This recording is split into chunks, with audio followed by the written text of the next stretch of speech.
Hello बस आज हम देखेंगे क्लास 9th का पहला चैप्टर मोशन। तो आपको ही पता है कि पूरे 9th को दो पार्ट्स में यानी 3 पार्ट्स के अंदर डिवाइड कर दिया गया है। 3 पार्ट्स डिवाइड क्या किया गया है क्योंकि 9th का साइंस है तो 3 पार्ट्स में होवे करता है, सबको पता है। इससे पहले लेक्चर्स में हम लोगों ने पढ़ा हुआ है। तो सबसे पहले हम फिजिक्स आता है, फिजिक्स के बाद केमिस्ट्री और केमिस्ट्री के बाद बायोलॉजी। ठीक है, तो एक सीक्वेंस है पढ़ने का।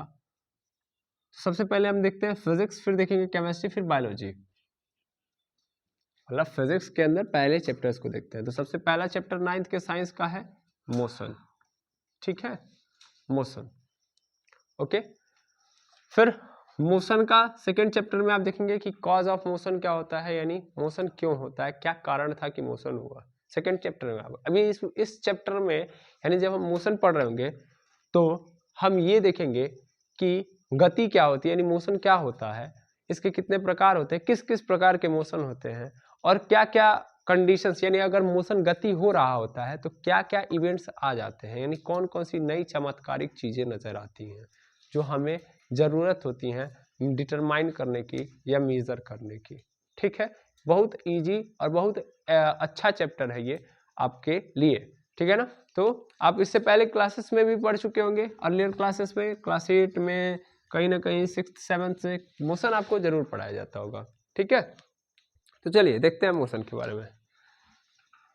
तो मोशन क्या है, तो इसको सबसे पहले समझते हैं। तो मोशन को समझने से पहले मैं एक बार एक बात करता हूं कि देखो यार, हम फिजिक्स पढ़ रहे हैं और फिजिक्स डील करता है किससे? सर फिजिक्स डील करता है, अच्छे से समझेंगे, फिजिक्स डील करता है कि भैया कोई भी ऑब्जेक्ट है, एनी टाइप ऑफ ऑब्जेक्ट, अगर हम उसको एनर्जी प्रोवाइड करेंगे, क्या देंगे? एनर्जी। क्या देंगे हम? एनर्जी। एनर्जी मतलब ऊर्जा। भैया ऊर्जा के कितने प्रकार होते हैं? 36,000 प्रकार होते हैं। तो ऊर्जा क्या होती है उसको मतलब समझ लीजिए, इतना नॉर्मली आप सबको पता होगा कि ऊर्जा क्या होती है। तो ऊर्जा वही चीज है जिसके द्वारा हम काम करते हैं, यानी कहीं भी काम हो रहा है तो काम करने के लिए क्या चीज चाहिए? जिस चीज की सबसे ज्यादा जरूरत है, जिस चीज की रिक्वायरमेंट है, वो है ऊर्जा। कोई भी इस दुनिया का काम हो रहा है वो बिना ऊर्जा के संभव नहीं है। हमारी सृष्टि का निर्माण, हमारे यूनिवर्स का निर्माण भी किससे हुआ है? ऊर्जा से ही हुआ है समझे? तो ऊर्जा इज द क्या बोलते हैं, एकदम मेन टॉपिक या main hero in the physics. Physics deal ही किसमें करता है कि भैया किसी ऑब्जेक्ट को तुम क्या प्रोवाइड करा दो? एनर्जी। तो उसके अंदर क्या चेंज आएगा, उसके अंदर क्या चेंज आएगा, उसके ऊपर क्या इफेक्ट पड़ेगा, इसी को तो डील करता है कौन? फिजिक्स। फिजिक्स क्या डील करता है कि किसी ऑब्जेक्ट को ऊर्जा दे दिया। तो ऊर्जा की, भाई ऊर्जा के एक प्रकार नहीं होते, कई प्रकार होते हैं। मैंने बोला ना बहुत सारे प्रकार होते हैं। इन सभी प्रकारों को मैं बोल रहा हूं कि किसी ऑब्जेक्ट को, कोई भी ऑब्जेक्ट मैंने कोई भी पदार्थ है, कोई वस्तु है, और उसको क्या दे दिया जाए? ऊर्जा। तो उसके अंदर क्या चेंज, क्या बदलाव आ जाएगा, इसी को फिजिक्स बता रहा होगा। I think clear. जैसे एक एग्जांपल लेता हूं, एक एग्जांपल समझना तुम। सबसे पहला एग्जांपल कि हम देखते हैं पंखा चलता है, तो पंखा अपने आप चलता है? नहीं सर, लाइट आती है। होता क्या है मैं समझा रहा हूं भाई। पंखे के अंदर मोटर लगा हुआ है। क्या लगा हुआ है? मोटर। अब उस मोटर को हम देते हैं इलेक्ट्रिकल एनर्जी। कौन सी एनर्जी देते हैं? Electrical energy. जब हम उस मोटर को इलेक्ट्रिकल एनर्जी देते हैं, यानी पंखे के अंदर जो मोटर है उस मोटर को क्या मिलती है? Electrical energy. Electrical energy, electrical energy. तो ये मोटर जो होता है वो क्या करने लगता है? मोशन करने लगता है। क्या करने लगता है? मोशन। मोशन मतलब गति। अभी हम आगे पढ़ेंगे। गति करने लगता है, घूमने लगता है। कौन सा motion? Rotational motion. Rotational motion, घूर्णन गति। ठीक है, इसी टाइप में एक चीज और समझो। जब तुम गाड़ी देखते हो तो गाड़ी कैसे चलती है भैया? जैसे पंखा चलता है बिजली से, वैसे लाइट गाड़ी यानी जो व्हीकल्स होते हैं वो किससे चलते हैं? फ्यूल से। फ्यूल से चलते हैं कि नहीं चलते हैं? सर फ्यूल के अंदर कौन सी energy? Chemical energy. Chemical energy. अब बताओ, बिना पेट्रोल की गाड़ी चलेगी? नहीं ना, पेट्रोल वाली गाड़ी बिना पेट्रोल के नहीं ना चलेगी। इसका मतलब फ्यूल यानी केमिकल एनर्जी। ये केमिकल एनर्जी वहां के मशीन को यानी इंजन बोलते हैं ना हम लोग, कि गाड़ी के अंदर क्या होता है? इंजन को मिलता है। और यह इंजन किसमें, यह इंजन इस केमिकल एनर्जी को किसमें चेंज कर देता है? मैकेनिकल एनर्जी में। किसमें चेंज कर देता है? मैकेनिकल एनर्जी में। तो मैकेनिकल एनर्जी में चेंज कर देता है और उस मैकेनिकल एनर्जी के थ्रू ही जो पहिया होता है वह घूमना स्टार्ट कर देता है। ठीक है ना, समझ में आ रहा है? मैंने क्या बोला कि भैया देखो, केमिकल एनर्जी आई तो इंजन काम करना स्टार्ट कर दिया, फिर वो इंजन के थ्रू क्या जनरेट हो गया, मतलब ये देखो केमिकल एनर्जी किसमें चेंज हो गया? मैकेनिकल एनर्जी में। और मैकेनिकल एनर्जी के थ्रू जब मैकेनिकल एनर्जी मिला तो पहिया जो था उसका व्हील क्या होने लगा? वो भी घूमने लगा। है समझ में? अब ध्यान देना, मैकेनिकल एनर्जी आया, केमिकल एनर्जी आया तो इंजन काम करने लगा, एनर्जी आ रही है काम हो रहा है, एनर्जी आ रही है काम। ये सी देखो, इलेक्ट्रिकल एनर्जी आया, कौन काम करने लगा? मोटर। और फिर मोटर ने इस इलेक्ट्रिकल एनर्जी को किस में चेंज कर दिया बाबू? इस इलेक्ट्रिकल एनर्जी को मैकेनिकल एनर्जी में कन्वर्ट कर दिया। इस इलेक्ट्रिकल एनर्जी को किस में चेंज कर दिया? मैकेनिकल एनर्जी में। और ये मैकेनिकल एनर्जी के कारण जो पहिया था वो क्या होने लगा? व्हील जो था, सॉरी व्हील नहीं होता है इसके अंदर क्या होते हैं? विंग्स होते हैं ना, या ब्लेड होते हैं। तो वो जो ब्लेड और विंग्स जो होती हैं वो क्या करने लगी? घूमने लगी। समझ पा रहे हैं? समझ पा रहे हैं? तो दो बातें क्लियर कर लो। पहली चीज तो ऊर्जा जो होती है, एनर्जी जो होती है, अपना फॉर्म चेंज कर लेती है। एक काम करवाने के बाद फॉर्म चेंज, ऊर्जा अपना रूप बदल ली। देखो यहाँ पे इलेक्ट्रिकल एनर्जी थी, मैकेनिकल एनर्जी में कन्वर्ट हो गई। किसके द्वारा कन्वर्ट हुई है? मोटर के द्वारा। और इस मैकेनिकल एनर्जी से देखो इलेक्ट्रिकल एनर्जी आई तो मोटर काम करने लगा, और मोटर ने काम करके इस इलेक्ट्रिकल एनर्जी को किस में कन्वर्ट कर दिया? मैकेनिकल एनर्जी में। और इस जब मैकेनिकल एनर्जी आई तो ब्लेड घूमने लगा। ठीक है, इन ब्लेड के अंदर मोशन होने लगा, रोटेशनल मोशन। वैसे यहाँ पे फ्यूल मतलब केमिकल एनर्जी आई तो इंजन काम करने लगा, इंजन ने क्या किया? इस केमिकल एनर्जी को किस में कन्वर्ट कर दिया? मैकेनिकल एनर्जी में। और मैकेनिकल एनर्जी के कारण पहिया घूमने लगा। समझ पा रहे हो? तो पहला चीज तो हमको ये क्लियर हो गया कि फिजिक्स के अंदर हम क्या डील करते हैं? एनर्जी को। ऊर्जा दोगे तो किसी बॉडी के अंदर क्या चेंज आएगा। दूसरा ये सीखा हमने कि जो ऊर्जा होती है वो क्या कर लेती है? चेंज कर लेती है। ऊर्जा अपना रूप क्या कर लेती है? चेंज। और ऊर्जा जब आती है तभी क्या होता है? काम होता है। पहली बात यहाँ पे ये समझ में आ गई फिजिक्स क्या करता है। दूसरी बात, मेन बात क्या हो गई कि एनर्जी आएगी, एनर्जी चेंज इट्स फॉर्म, अपने फॉर्म को ये क्या कर लेती है? चेंज कर लेती है। ठीक है ना। और एक बात और दिमाग में रखिएगा, एनर्जी कभी क्या नहीं होती है? नॉर क्रिएटेड नॉर डिस्ट्रॉयड, ना ही क्रिएट की जाती है और ना ही डिस्ट्रॉय की जाती है, बस एक रूप से दूसरे रूप में, यानी एक फॉर्म से दूसरे फॉर्म में चली जाती है। यानी इलेक्ट्रिकल एनर्जी खत्म नहीं होती है, इलेक्ट्रिकल एनर्जी किस में कन्वर्ट हो जाती है? मैकेनिकल एनर्जी के रूप में। फिर ये मैकेनिकल एनर्जी किसी और एनर्जी में। ठीक है ना, इसी टाइप की एनर्जी होती है, खेल चलते रहता है एक से दूसरे में, दूसरे से तीसरे में। आई बात समझ में? भेष बदलने का इसका बहुत लंबा चौड़ा एक्सपीरियंस है। और एनर्जी आएगी तभी क्या होगा? काम। तभी क्या होगा? तभी काम, यानी क्या होगा? वर्क डन, काम होगा। आई बात समझ में? बिना एनर्जी के काम नहीं होगा। तीन बातें क्लियर। फिजिक्स में क्या डील करते हो? फिजिक्स में डील करते हैं सर कि एनर्जी के अगर हम किसी ऑब्जेक्ट को क्या देंगे? एनर्जी प्रोवाइड कराएंगे तो उसके अंदर क्या चेंज आएगा, क्या इफेक्ट पड़ेगा। दूसरी बात क्या सीखा मैंने कि एनर्जी अपना फॉर्म चेंज कर लेती है। तीसरी बात क्या सीखी मैंने कि एनर्जी आएगी तभी काम होगा। ठीक है, तो फिजिक्स में हम ये मेनली बातें जानते हैं। Okay, you should be noted. Okay, तो सबसे पहले आप इसको क्या करिए? नोट कर लीजिए। तो देखेंगे, तो हमने ये समझ लिया फिजिक्स किस चीज के साथ डील करता है, यानी फिजिक्स में हम क्या पढ़ते हैं। अब ये फिजिक्स के अंदर अगर बात करोगे तो फिजिक्स बहुत सारी चीजों को लेके बैठा है भाई। बहुत सारी तरीके की क्या है? बहुत सारी तरीके की एनर्जी है, तो बहुत सारे तरीके का काम होता है। तो अलग अलग काम के आधार पर फिजिक्स को भी कई सारे ब्रांचेस के अंदर डिवाइड कर दिया गया है। उसमें उसकी सबसे अच्छी खासी जो ब्रांच आती है वो कौन सी होती है? काइनामेटिक्स। हमको पढ़ना यही है, काइनामेटिक्स। काइनामेटिक्स क्या होता है मैं भी बताऊंगा। फिर काइनामेटिक्स के बाद इसी को थोड़ा सा और समझ लीजिएगा तो डायनामिक्स होता है। बहुत सारी ब्रांचेस है, मैं उसको सभी को लिख दे रहा हूँ, ट्राई करता हूँ आपको। ठीक है ना, मैकेनिक्स। ठीक है, ऐसे ही आप देखोगे फिजिक्स ही चेंज हो रहा है। फिजिक्स ही अपना ऑप्टिक्स, ठीक है, ऑप्टिक्स,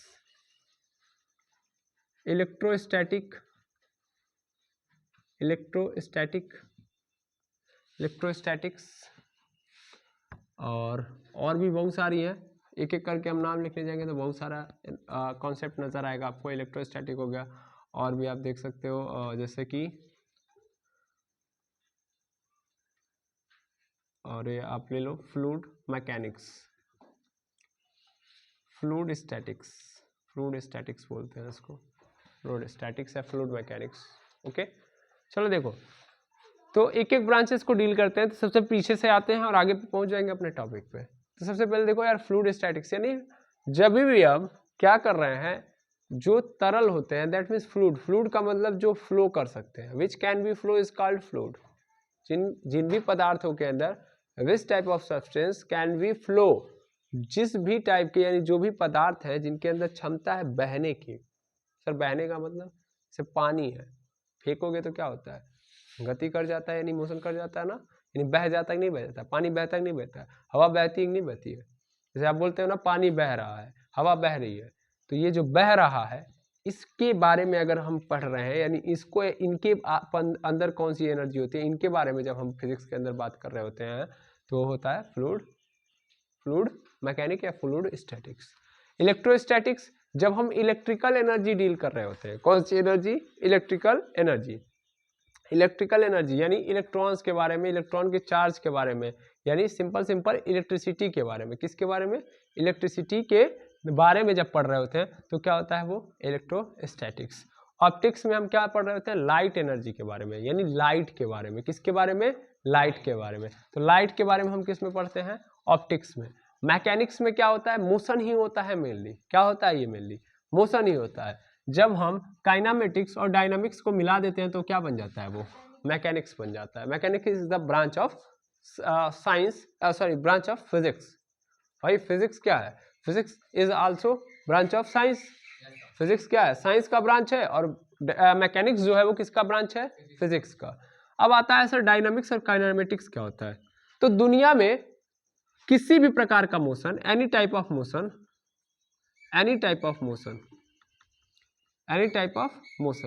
किसी भी प्रकार का मोशन हो रहा है, आई बात समझ में, ड्यू टू ध्यान से समझना, अभी बस तुम इतना समझो, एनी टाइप ऑफ मोशन, किसी भी प्रकार का जो मोशन होता है उसकी स्टडी हम किस ब्रांच में करते हैं, काइनेमेटिक्स में। आई बात समझ में, किस में करते हैं, काइनेमेटिक्स में। काइनेमेटिक्स में हम किसके बारे में पढ़ रहे होते हैं, मोशन के बारे में। मोशन मतलब गति समझ पा रहे होगे, अभी नाम तो इतना तो सबको पता होगा, अभी अंदर से मैं पूरा बताऊंगा।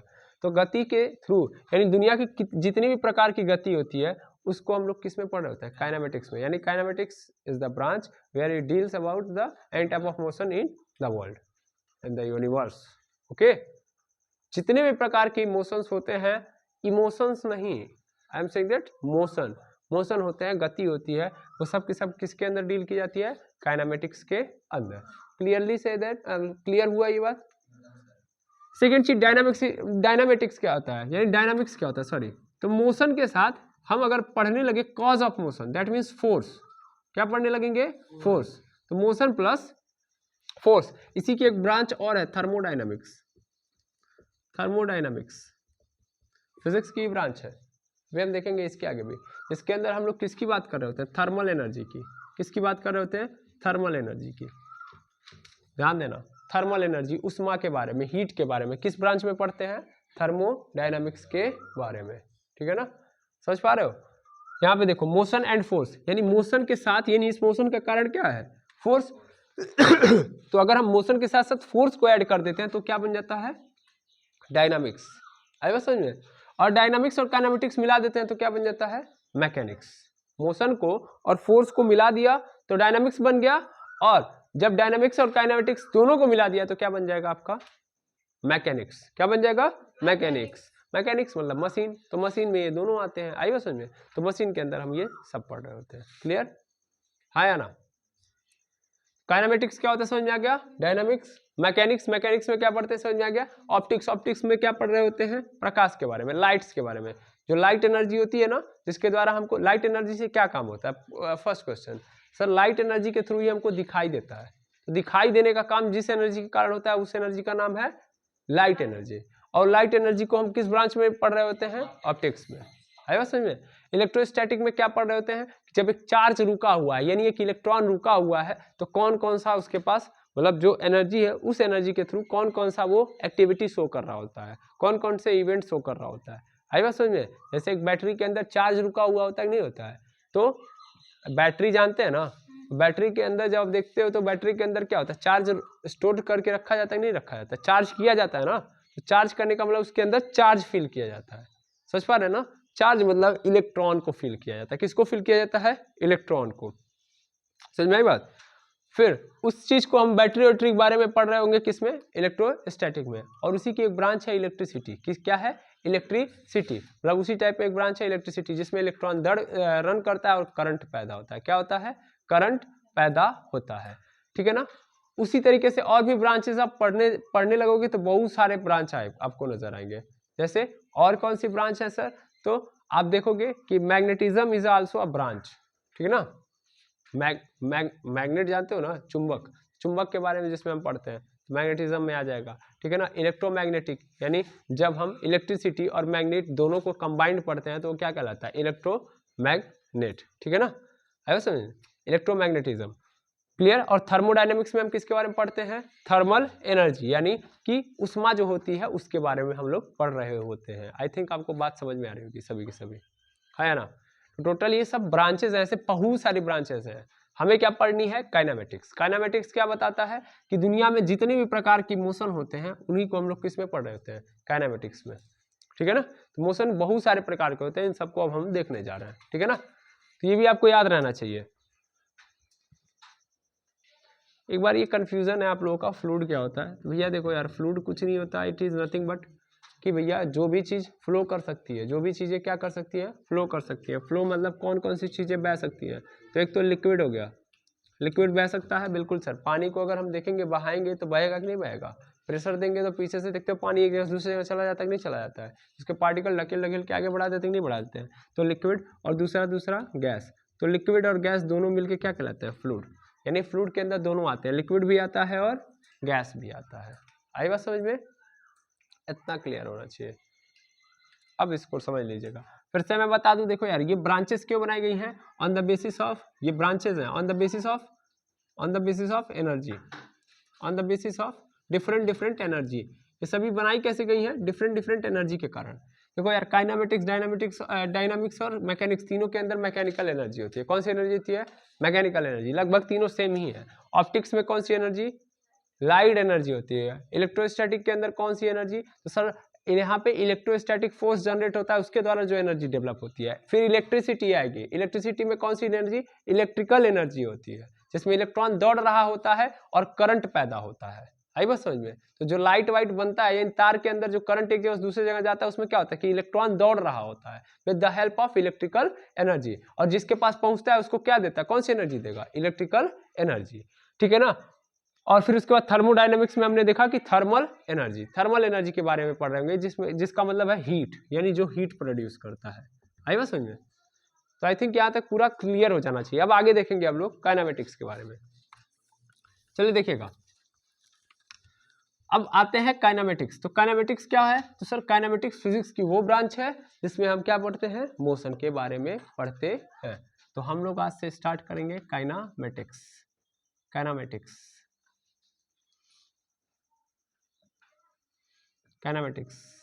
ठीक है ना? काइनेमेटिक्स, गतिकी, हिंदी में बोलते हैं इसको गतिकी। ठीक है ना? तो it is a branch of physics where we deal with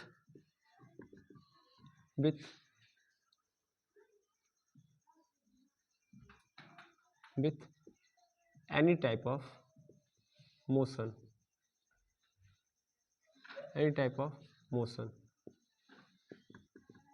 of object। यानी किसी भी प्रकार का जो मोशन होता है ऑब्जेक्ट का, उन सब के बारे में हम लोग डील कर रहे होते हैं या स्टडी कर रहे होते हैं। डील या स्टडी बोलते हो, स्टडी कर रहे होते हैं। ठीक है ना। तो ये बात क्लियर होनी चाहिए। तो मोशन के बारे में हम लोग स्टडी करते हैं। तो मोटी मोटा कहानी आ गई मोशन पे। तो sir what is motion, sir what is motion, कोई बोल दिया गति क्या है, व्हाट इज मोशन, ठीक है ना। तो मोशन क्या होता है, गति क्या होती है, अगर आपसे कोई बोले तो क्या बताओगे। सर मैं ये बोलूँगा कि change in position with respect to reference frame, with respect to reference frame या ऑब्जर्वर, ठीक है भैया।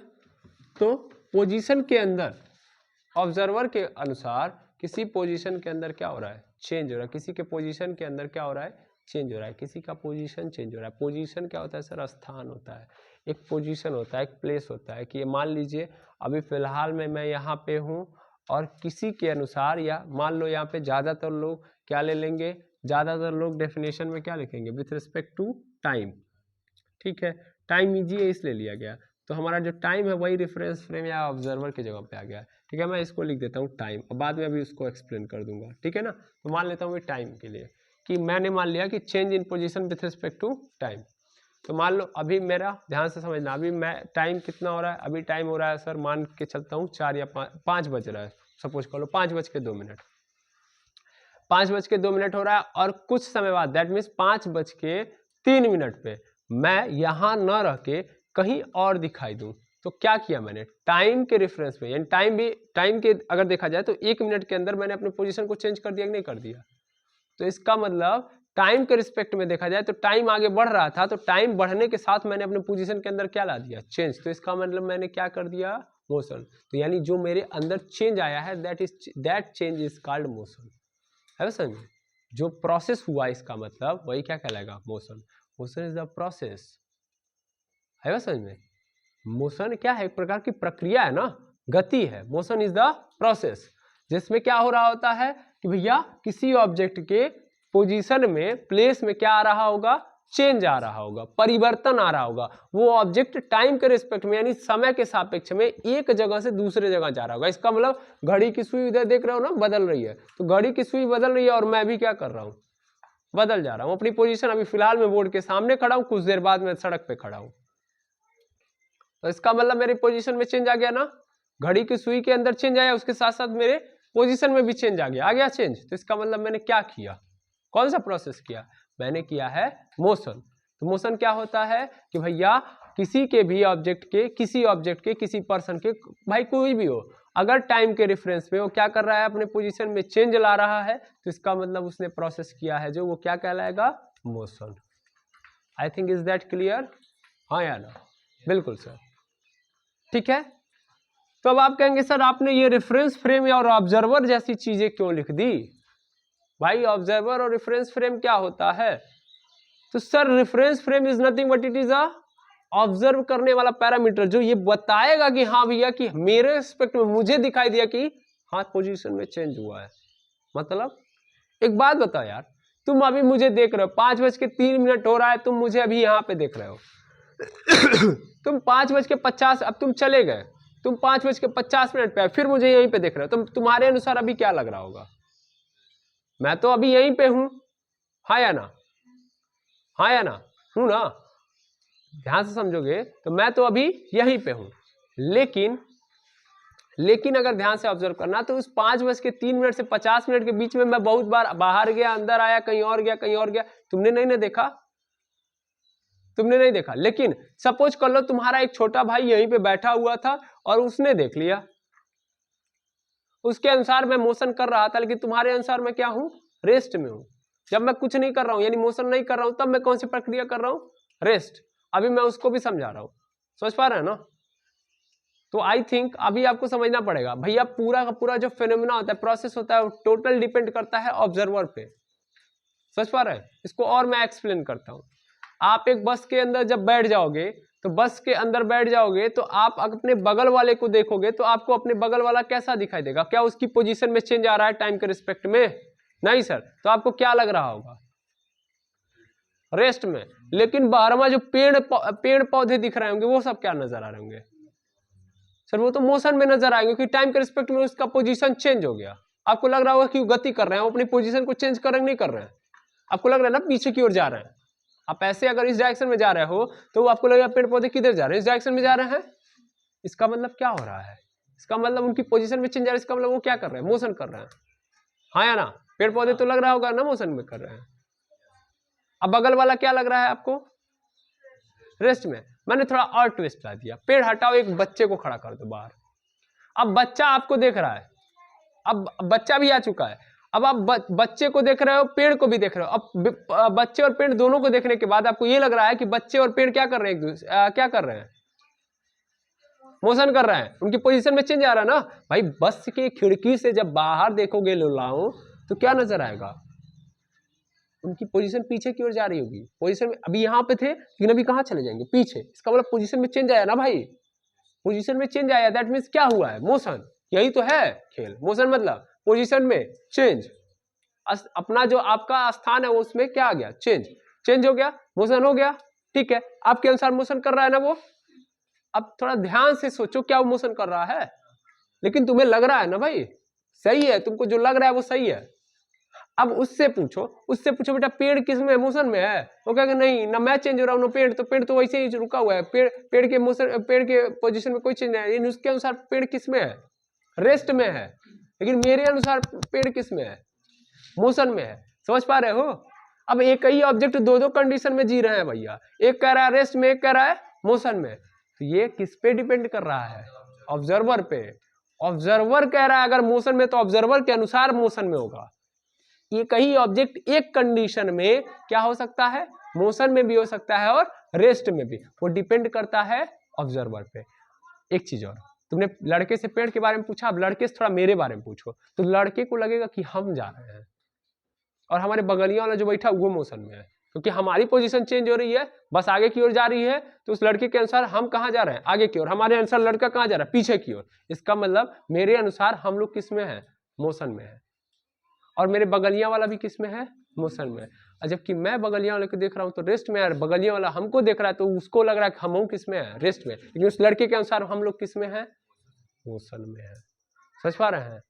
तो मोशन इज नथिंग बट, जब हम कभी भी बोलेंगे कि मोशन हो रहा है तो हमको तुरंत आपको क्या दिखाना पड़ेगा, रेफरेंस फ्रेम। रेफरेंस फ्रेम क्या है, तो reference frame is nothing but it is a observer, कि जो ऑब्जर्व करके आपके इस मोशन को, कि आप जो कह रहे हो सही कह रहे हो कि गलत, और सही कर रहे हो तो कैसे कह रहे हो, इसके बारे में बताएगा। ठीक है, हाँ या ना।